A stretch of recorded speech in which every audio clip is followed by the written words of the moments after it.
Meus irmãos, este é, sem dúvida, um dos textos mais conhecidos da Escritura Sagrada.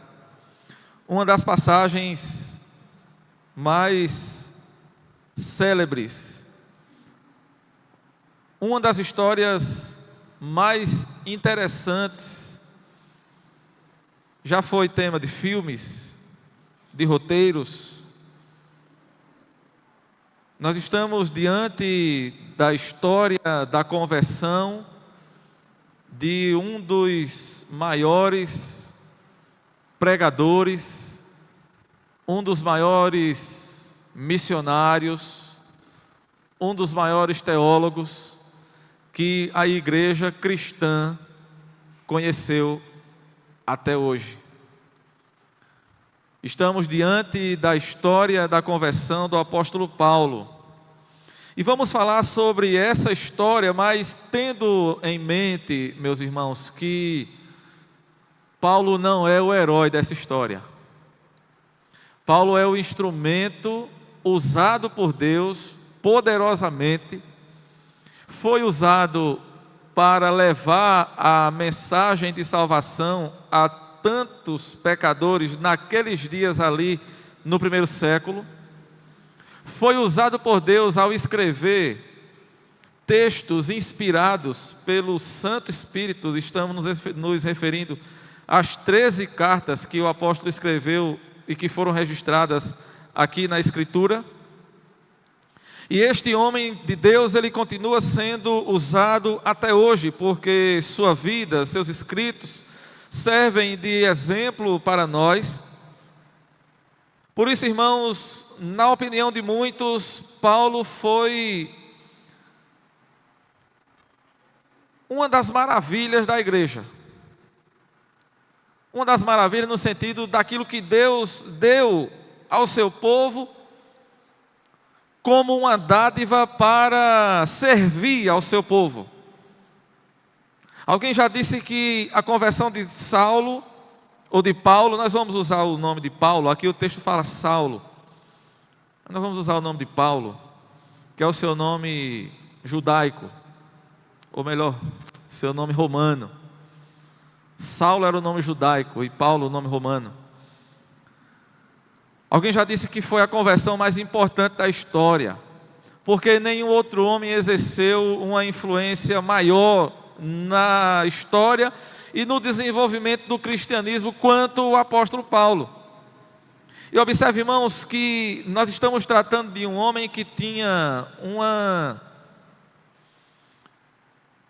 história grandiosa, um currículo grandioso. O próprio apóstolo, ele nos fala a respeito de seus predicados, a respeito do seu próprio currículo. Ele diz, escrevendo lá aos Filipenses no capítulo 3, ele diz que foi circuncidado ao 8º dia, da linhagem de Israel, da tribo de Benjamim, hebreu de hebreus. Quando ele diz hebreu de hebreus, ele está confirmando, porque ele acabou de dizer que era da tribo de Benjamim. E ao dizer que era da tribo de Benjamim, ele disse que era da raça pura, porque nos dias de Paulo, a descendência das 10 tribos do Reino do Norte estava toda misturada e era rejeitada pelos judeus. O reino de Judá, aqueles que estavam ali em Jerusalém, que era composta pelos descendentes de Judá e Benjamim. Então só era considerado judeu puro, raça pura, quem era descendente ou da tribo de Judá ou da tribo de Benjamim. Paulo diz, eu sou raça pura, porque eu sou da tribo de Benjamim. Nasceu em Tarso, uma cidade importante, capital da Cilícia, um centro cultural e filosófico do império. Paulo era um homem familiarizado com a filosofia dos gregos, dos romanos, todo o conhecimento. Por direito de nascimento, Paulo era um cidadão romano. Foi educado aos pés de Gamaliel, em Jerusalém, um dos grandes homens, um dos grandes nomes daquela época. Paulo recebeu uma educação refinada. Paulo recebeu uma imensa bagagem cultural e religiosa, Quando nós lemos as cartas e também os relatos de Atos, os discursos de Paulo em Atos, nós podemos ver isso, o quanto que Paulo era um homem culto, de uma bagagem cultural vastíssima, um homem religioso. Por ter sido educado aos pés de Gamaliel, ele era um daqueles da nata religiosa de Israel, era adepto da ala mais radical do judaísmo, o grupo dos fariseus. Ele mesmo diz que quanto à lei era irrepreensível. No entanto, meus amados irmãos, apesar de tudo isso, e eu repito aqui mais uma vez, Paulo não é o herói dessa história. Nós estamos apresentando todas essas coisas, mostrando os predicados de Paulo, seu currículo, seu conhecimento elevado, mas nós estamos mostrando tudo isso para mostrar que, longe da graça de Deus, o homem não é nada, não vale nada, e ele não serve para nada. Porque apesar de tudo isso, irmãos, Paulo era espiritualmente cego. Ele não via, ele não compreendia, ele não entendia que as Escrituras ensinavam de fato a respeito do Messias. Paulo estava entre aqueles que esperavam o Messias. Ele conhecia todas as profecias a respeito do Messias. Mas todo esse conhecimento, toda essa bagagem, toda essa herança intelectual que o apóstolo Paulo recebeu, não pôde abrir os seus olhos e mostrar para ele que Jesus de Nazaré era o Messias. Paulo estava confiando na sua própria justificação e não na justificação de Deus. Paulo estava agarrado a quem ele era, sua herança, sua riqueza. Paulo era um homem rico. Ele foi educado aos pés de um dos homens mais importantes de sua época. E somente pessoas de posses podiam fazer isso aos seus filhos.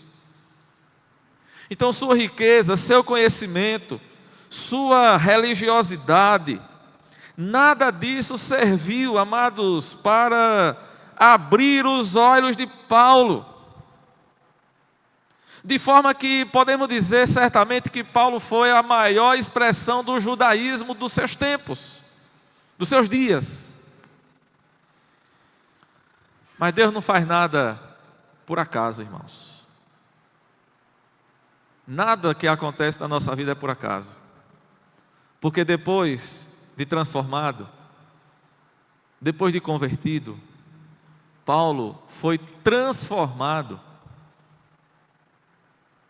da maior expressão do judaísmo dos seus dias para a maior expressão da igreja de Cristo nos seus dias. Depois de sua transformação, depois de sua conversão, ele tornou-se um grande pregador, missionário, teólogo, professor, e passou então a proclamar aquela mensagem a qual ele tanto perseguia. E isso se deu, amados irmãos, unicamente pelo poder de Deus, pela graça de Deus, pela sua misericórdia. O poder do Evangelho, que segundo o próprio apóstolo escrevendo aos Romanos, é o poder de Deus para a salvação de todo aquele que crê. Portanto, irmãos, nós vamos observar alguns aspectos da vida desse homem, pensando em como ele era antes de sua conversão. E eu quero que você esteja atento, porque nós vamos tratar de dois momentos da vida de Paulo: o Paulo perseguidor, e no segundo momento, o Paulo convertido. E nós vamos observar, irmãos, e perceber o poder de Deus e a transformação que o Evangelho faz numa vida. Quando o Evangelho de fato alcança e transforma uma vida, essa transformação, ela é radical e completa. Portanto, irmãos, pensando nesse Paulo perseguidor, a conversão de Paulo, irmãos, é uma evidência inegável da graça soberana de Deus.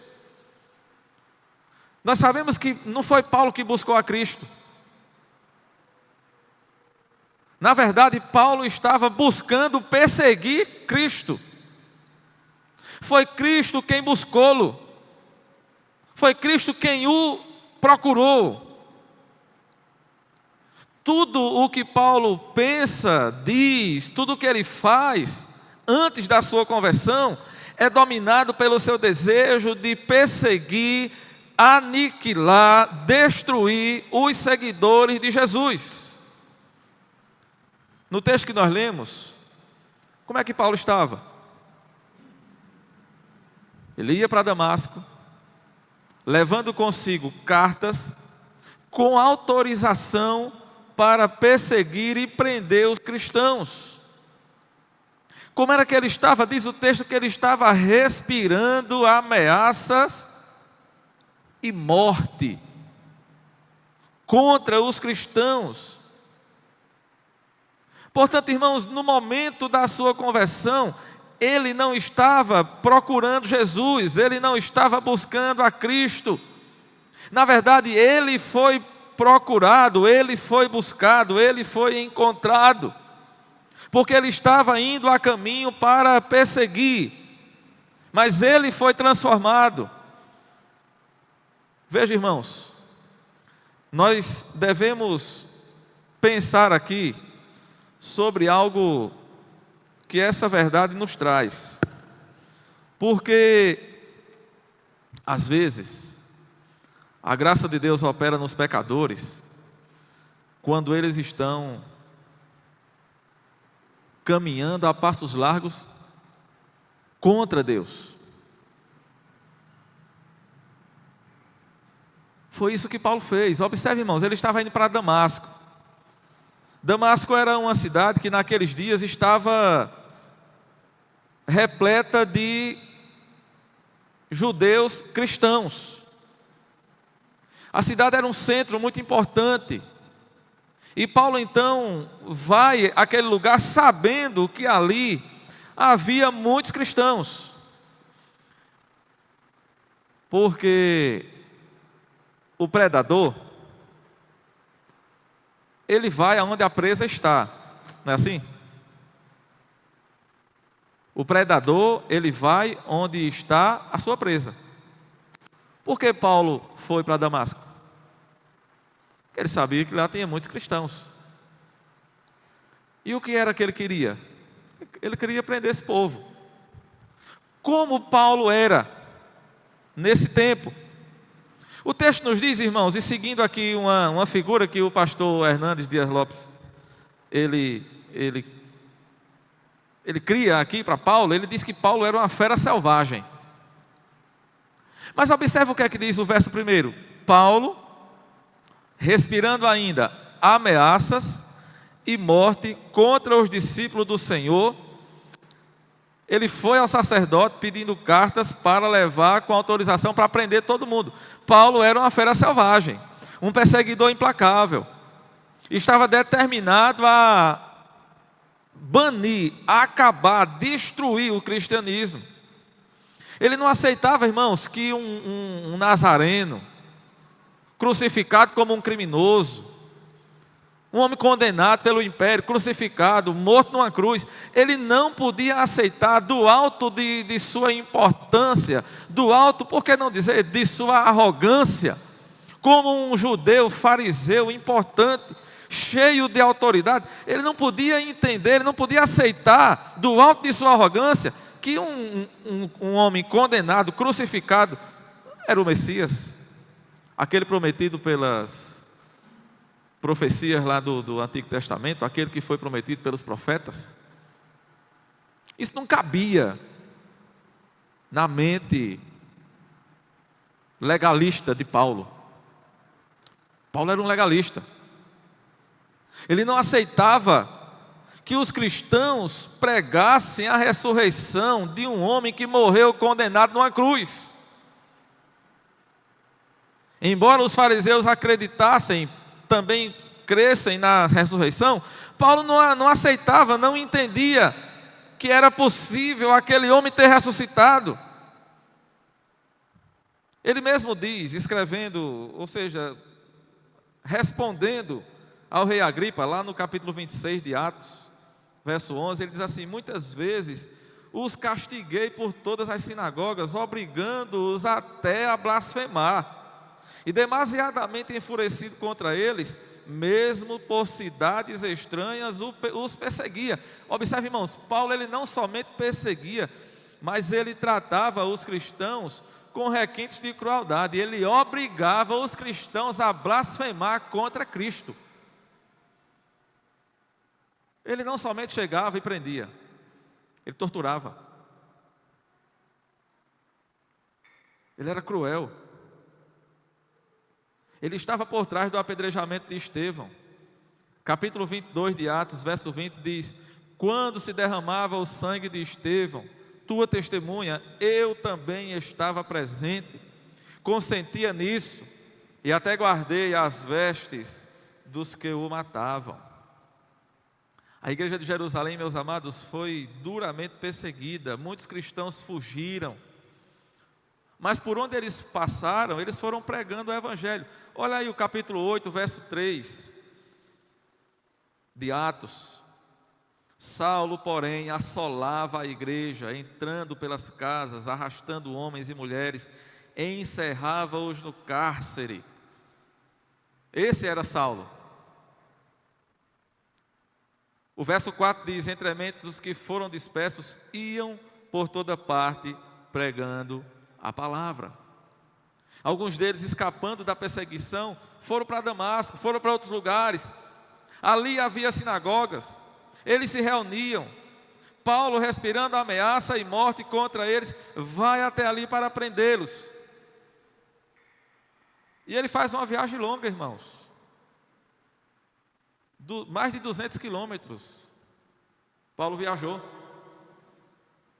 Observe, será que o desejo de destruição, o desejo de vingança, a sanha implacável para destruir a igreja de Cristo, será que era pequena na mente de Paulo, na mente daquele homem? Hoje a gente faz uma viagem dessa com mais facilidade.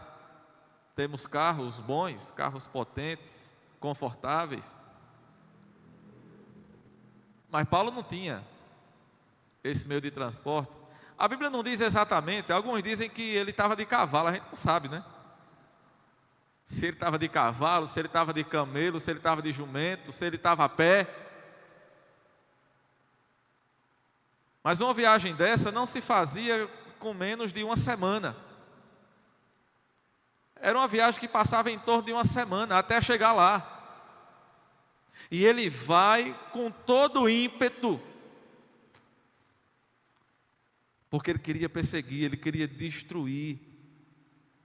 Os companheiros de Paulo na viagem ali eram os oficiais do Sinédrio, estavam ali para ajudá-lo naquele propósito. Era como se fosse a polícia. Paulo era o comandante e ele estava levando consigo uma espécie de escolta policial para prender os cristãos. Ele perseguia aqueles cristãos do mesmo jeito que uma fera selvagem persegue a sua presa. Ele era um carrasco impiedoso. O seu ódio, irmãos, na verdade, não era propriamente contra os cristãos, mas era contra Cristo. Aquele que persegue a igreja, ele está perseguindo o próprio Cristo. No capítulo 26, verso 9, falando ao rei Agripa, Paulo diz: na verdade, a mim me parecia que muitas coisas devia eu praticar contra o nome de Jesus, o Nazareno. Era isso que estava por trás. Era isso que estava em Paulo. E observe, irmãos, quando a igreja de Jesus é perseguida, é o próprio Jesus que está sendo perseguido.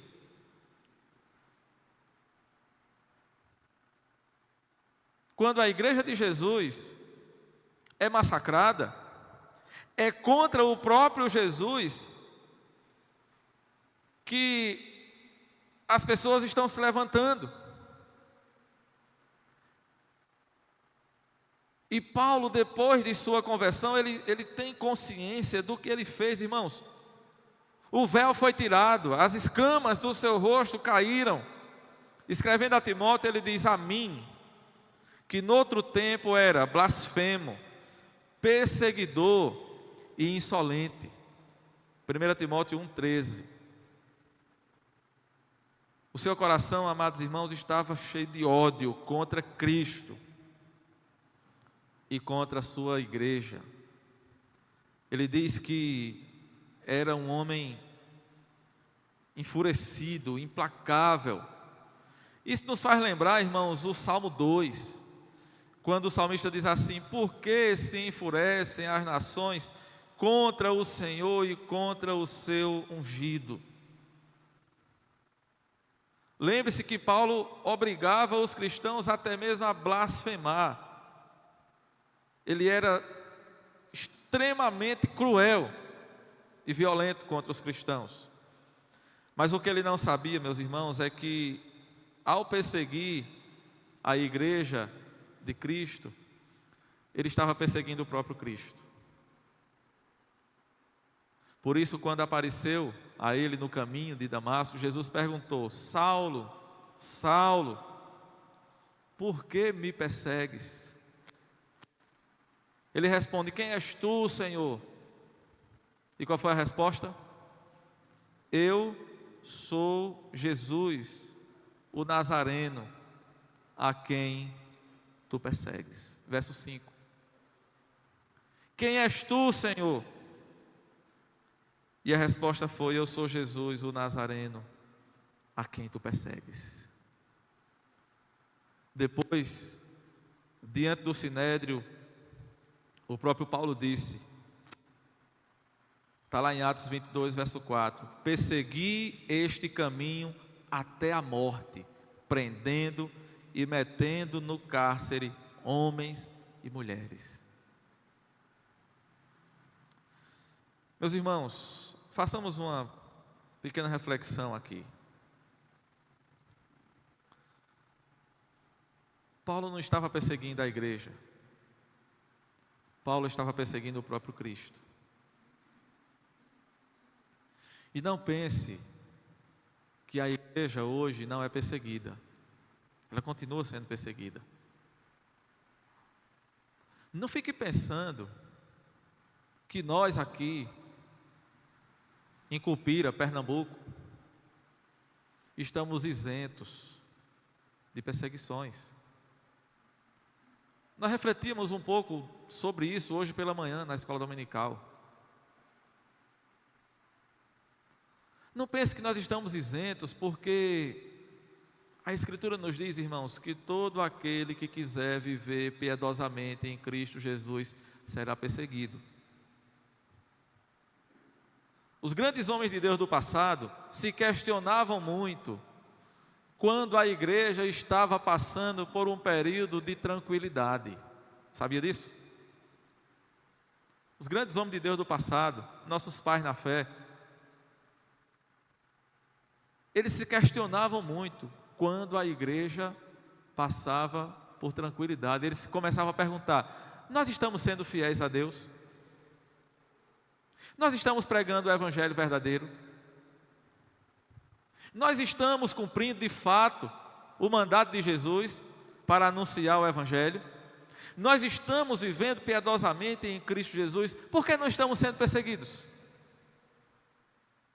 Essa era a conclusão que os homens de Deus do passado chegavam. O problema é que hoje nós estamos querendo fugir da perseguição. Nós estamos querendo fugir do confronto e nesse pensamento nós muitas vezes fazemos concessões. Nós muitas vezes deixamos de pregar. Nós muitas vezes omitimos a verdade. Tem muita gente hoje com medo de pregar determinadas verdades da palavra de Deus.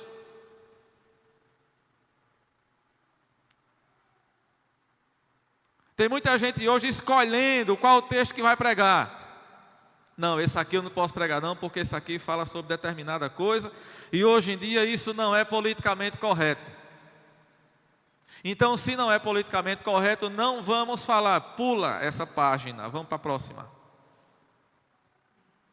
É por isso que a igreja hoje não está sendo perseguida. É por isso que a igreja hoje está andando de mãos dadas com o mundo. Mas a palavra de Deus nos diz que nós não devemos nos conformar com este século, com este mundo. Se nós seguirmos, irmãos, em algum momento nós vamos encontrar a perseguição. Se nós seguirmos de fato a palavra de Deus, em algum momento nós seremos questionados, seremos confrontados e seremos perseguidos. Isso já tem acontecido. Isso já está acontecendo. Nós já conhecemos casos recentes de pastores que foram processados porque falaram determinadas coisas que a Bíblia fala, que a Bíblia ensina. Porque ensinou o que está na Escritura. Então foram lá e processaram e disseram: você tem que se retratar, peça perdão, se retrate, senão você vai enfrentar um processo. E ele se retratou. Porque nós não queremos ser perseguidos, nós não queremos sofrer, nós não queremos pagar o preço, enfrentar a perseguição, enfrentar a cruz. Nós falamos em tomar a cruz, mas nós não queremos tomar a cruz. Nós queremos um evangelho fácil, um evangelho adocicado, como diria o presbítero José Andrade, lá da Igreja do Cabo. Um evangelho adocicado,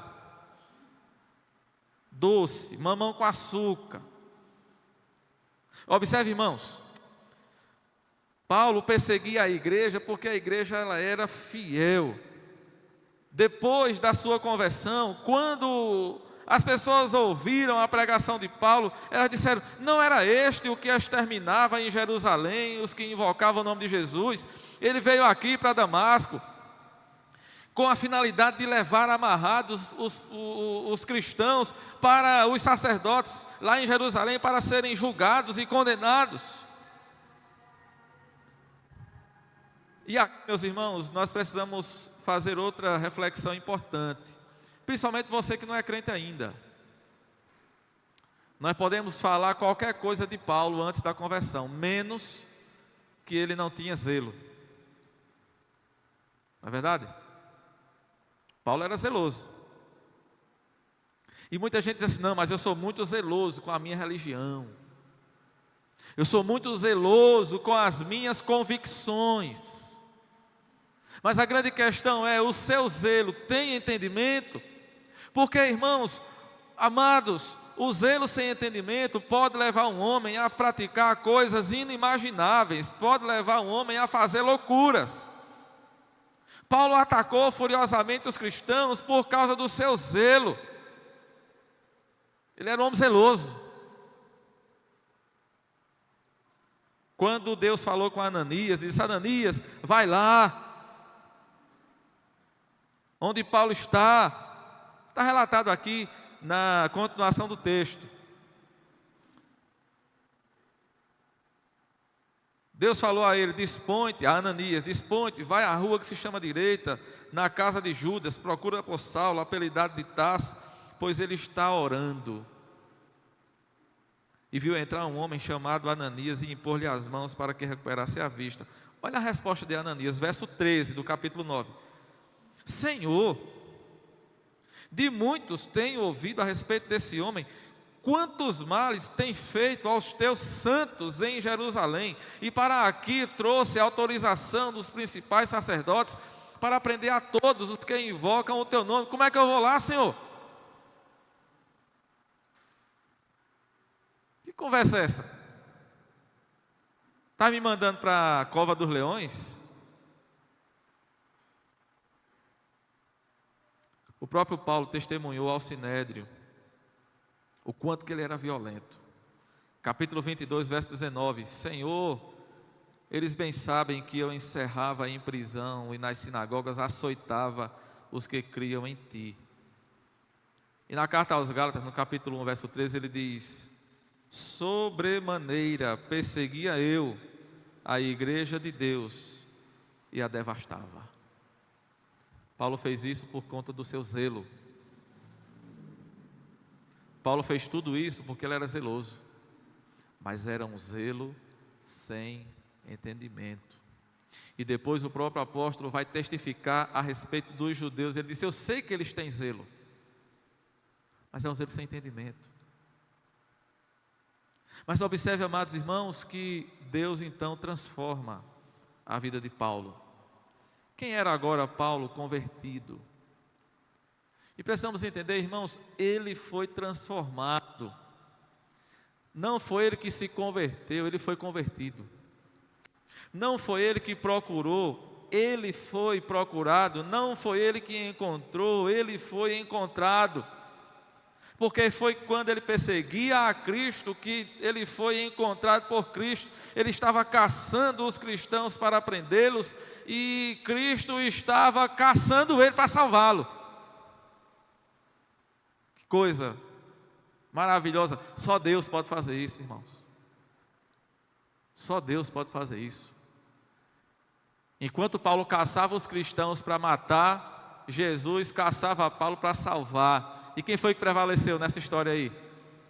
É claro que é Deus que vai prevalecer, é claro que é o poder de Deus que vai prevalecer, é claro que é o Evangelho que vai prevalecer, meus irmãos. Não foi Paulo que procurou, mas ele foi encontrado. E observe, irmãos, o Evangelho trata desta forma, do início ao fim. Não é o homem, o Evangelho não trata do homem procurando Deus, porque ele não vai fazer isso. O Evangelho trata de Deus procurando o homem. Se você quiser acompanhar conosco, abra sua Bíblia em 2 Coríntios 5, verso 18. 2 Coríntios 5, verso 18, diz assim: ora, tudo provém de Deus, que nos reconciliou consigo mesmo por meio de Cristo e nos deu o ministério da reconciliação, a saber, verso 19, que Deus estava em Cristo reconciliando consigo o mundo, não imputando aos homens as suas transgressões, e nos confiou a palavra da reconciliação. Observe, irmãos, tudo provém de Deus. Ele nos reconciliou consigo mesmo por meio de Cristo. Nós somos passivos nessa história. Deus é o agente, é Ele que age, é Ele que busca, é Ele que procura. Foi Ele que nos reconciliou consigo mesmo em Cristo. Deus estava em Cristo, reconciliando consigo o mundo.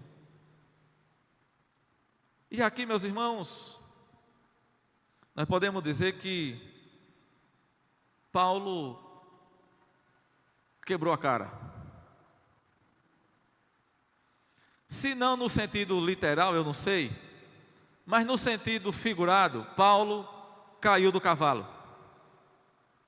Por quê? Porque aquele homem que se considerava tão perfeito, fariseu, hebreu de hebreus, da tribo de Benjamim,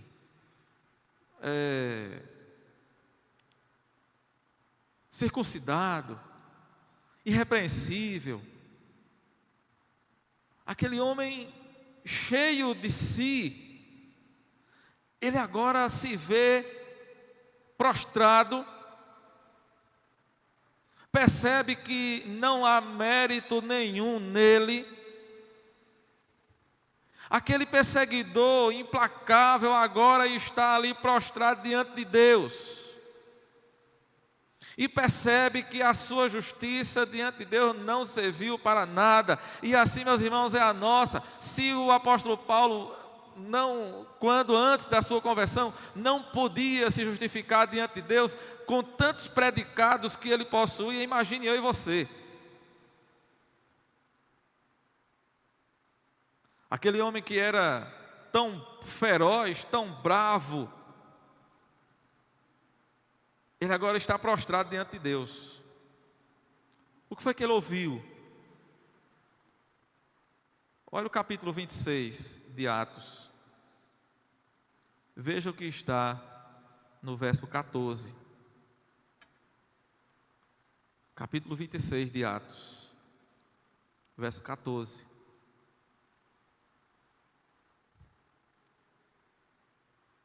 O apóstolo Paulo está ali discursando perante o rei Agripa. E ele diz: e caindo nós, todos nós por terra, ouvi uma voz que me falava em língua hebraica: Saulo, Saulo.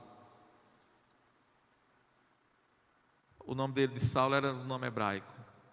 Por isso que está aqui: Saulo, Saulo. Por que me persegues? Olha a afirmação no final do verso 14. Dura coisa é recalcitrares contra os aguilhões. Paulo estava recalcitrando contra os aguilhões. O que é isso, irmãos? Qual é a figura? Aqui a gente se lembra do pastor Renival, né? Que ele gostava muito de exemplificar isso aqui. O que era o aguilhão? O aguilhão, aquela vara que tinha uma ponta de ferro, uma vara pontiaguda, onde aquele que estava conduzindo o boi, ele ficava espetando ali, ferroando o boi. E enquanto ele dá a ferroada ali, o boi fica dando coice, mas não serve para nada.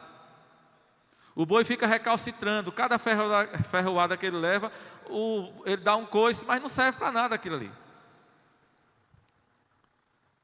Essa é a figura que foi usada com Paulo. Deus já estava trabalhando na vida de Paulo antes mesmo dele ir para Damasco. Porque Paulo era como um touro bravo que recalcitrava contra os aguilhões. Mas Jesus, irmãos, já estava ferroando a sua consciência desde antes, quando ele viu Estevão ser apedrejado e ele consentia na sua morte. Jesus já estava ferroando a sua consciência quando ele prendia os cristãos e dava o seu voto para matá-los. Jesus estava ferroando a sua consciência quando ele via aqueles cristãos morrendo e glorificando a Cristo. E quando chega o tempo certo, quando chega o momento certo, então Jesus ele dá o golpe final. O tiro de misericórdia. Quando ele então prostra Paulo completamente. Aquele homem furioso, poderoso, aquele homem cheio de si e cheio de autoridade, como é que ele está agora? Ele agora está prostrado diante de Deus como um cordeirinho, dócil, manso.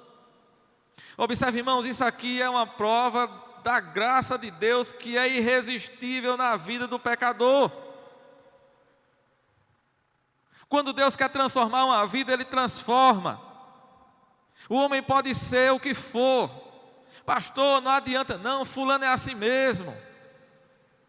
Ele sempre foi desse jeito, eu já falei com ele, já preguei tanto, já fiz isso, já fiz aquilo. Toda a vida ele foi assim. Tem jeito não? Tem sim. Quando Deus quer transformar uma vida, Ele transforma. Não tem vida que Deus não possa transformar. Ele transformou Paulo. Ele prostrou Paulo. Paulo foi jogado no chão, ficou cego. Mas ele foi prostrado. Ele estava recalcitrando contra os aguilhões, mas é porque Deus estava trabalhando na vida dele. E quantas vezes, irmãos, Deus está fazendo isso conosco? Nós ficamos resistindo, recalcitrando, e Deus está ali em Cristo, trabalhando, ferroando a nossa consciência, porque quantas vezes você já ouviu essa palavra, quantas vezes você já ouviu esse evangelho, quantas vezes você foi confrontado com o seu pecado, e você continua recalcitrando, continua rebelde, continua sem querer se prostrar diante de Deus, continua agarrado com seus pecados, agarrado com seu eu, agarrado com seu orgulho, e Deus está ali, ferroando a sua consciência. Nas palavras do reformador João Calvino, espicaçando a consciência. Está ali. Dura coisa é recalcitrar contra os aguilhões. Até quando você vai ficar fazendo isso? Até quando você vai ficar recalcitrando contra os aguilhões? Observe, amados irmãos, Paulo estava tentando ali resistir a Deus, mas ele não pôde. E é preciso entender, meus irmãos, que a conversão de Paulo não foi uma violência ao próprio Paulo. Porque alguém diz assim, mas e Deus vai violentar a mente humana? Porque tem gente que não quer. Na verdade, ninguém quer. Quem é que quer? Ninguém. Mas Deus vai trabalhando, Ele vai mostrando, Ele vai quebrando, Ele vai amolecendo. E é Ele, irmãos, quem conduz, é Ele quem faz, é Ele quem opera, é Ele quem opera em nós, tanto o querer, não é assim que a Escritura diz? Tanto o querer quanto o realizar é a operação de Deus. Paulo não foi convertido de modo que transgrediu a sua mente, de modo que violou a sua vontade, não, mas observe que ele recebe uma ordem. Jesus perguntou, Saulo, Saulo, por que me persegue? Ele disse, quem és tu, Senhor? E Jesus respondeu, eu sou Jesus a quem tu persegue. E Jesus ordenou, levanta-te e vai. Foi o que ele fez? Ele foi. Ele ouviu e obedeceu. Ele se levantou e foi. Isso me lembra a história da missionária Sophia Miller. Uma história magnífica. Uma mulher que trabalhou em tribos indígenas na selva amazônica. Ela alcançou alguns países dentro da selva amazônica, porque a selva amazônica não se resume só ao Brasil, né? Alguns outros países, e ela alcançou muitas tribos ali. E depois, no final de sua vida, quando perguntaram a ela, como foi seu chamado? Ela disse, eu nunca recebi um chamado. Eu apenas li uma ordem e obedeci. Isso é o que falta para muitos de nós. Paulo obedeceu aqui. É isso que está faltando para muita gente. Que escuta, ouve, é confrontado. A palavra confronta, mas não quer obedecer. Continua recalcitrando contra os aguilhões. Continua dando coice para todo lado, mas não quer obedecer. Dura coisa é recalcitrares contra os aguilhões. Paulo obedeceu. Não se esqueça que a soberania de Deus não anula a responsabilidade do homem, a responsabilidade humana. Jesus tocou na mente de Paulo, na sua consciência, aferroando ali, Jesus se revelou a Paulo, mas Jesus não esmagou a sua consciência. Jesus salvou Paulo, assim como ele fez comigo e com você que já é um salvo. Observe, irmãos, aquele Paulo, aquele homem cruel, violento, que lançava os crentes na cadeia, que era poderoso, que tinha autorização das autoridades, dos sacerdotes, do sinédrio, que estava levando consigo uma força policial, e ele era o comandante ali, ele era o cabeça, aquele homem que saía assolando a igreja. Como é que ele está agora? Está prostrado diante de Deus. Ele agora é levado, cego, e Ananias vai ao seu encontro, cumprindo também a ordem de Deus, ora por Paulo, as escamas caem dos seus olhos, e Paulo é um novo homem, um homem transformado. Quem é esse homem agora? Esse missionário, esse teólogo, esse pastor, esse defensor da fé. Por quê? O próprio Paulo vai dizer: não fui eu, nada do que eu fiz foi eu. O que é que ele diz? Foi a graça de Deus comigo. O que é que ele diz a respeito de si mesmo? Eu sou o principal dos pecadores. O que é que eu e você dizemos? Nós estamos aqui falando do que Deus operou através daquele homem. A transformação. Um homem cruel, um homem sanguinário, Deus transforma no maior missionário que a igreja conheceu em toda a sua história. E eu e você? Deus já nos transformou? Deus transformou sua vida? Você que já é crente, você teve de fato a sua vida transformada? Olhe para você. Olhe para dentro de você. E veja se você hoje é realmente um homem transformado, uma mulher transformada. E se não for, meu amado irmão, minha amada irmã, abra seu coração. Mas pastor, está falando para quem é crente? É para quem é crente mesmo. Porque tem muito crente ainda vivendo na impiedade. E você que não é crente ainda, olhe para você também. Clame a Deus. Dura coisa é para você recalcitrar contra os aguilhões. Assim como ele transformou Paulo, ele transforma você. Assim como Cristo agora passou a ser o motivo da vida de Paulo, porque o que é que ele vai dizer? Todas as coisas que eu tinha, eu considerei como perda, esterco, para ganhar a Cristo. Ele agora é um novo homem. E ele mesmo apresenta, irmãos, evidências dessa transformação.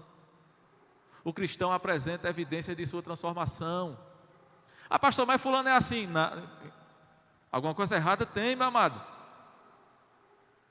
Quer dizer que você se converteu e não foi transformado, não? Me conte como é isso. Explique aí que evangelho é esse que não transforma. Paulo foi um homem transformado. Depois ele escreve, ele diz a seu respeito: perguntei, quem és tu, Senhor? Ao que me respondeu, eu sou Jesus, o Nazareno, a quem tu persegues. Então perguntei, que farei, Senhor? E o Senhor me disse, levanta-te, entra em Damasco, pois ali te dirão acerca de tudo o que te é ordenado fazer. Vá, e vão dizer a você tudo o que é ordenado fazer. E o que foi que ele fez? Ele foi. Ele ouviu o que era para fazer. E o que foi que ele fez? Ele obedeceu. Assim como Sofia Miller, eu não fui chamada, eu não recebi um chamado. Eu li uma ordem e obedeci. Eu e você, como é que estamos? Obedecemos?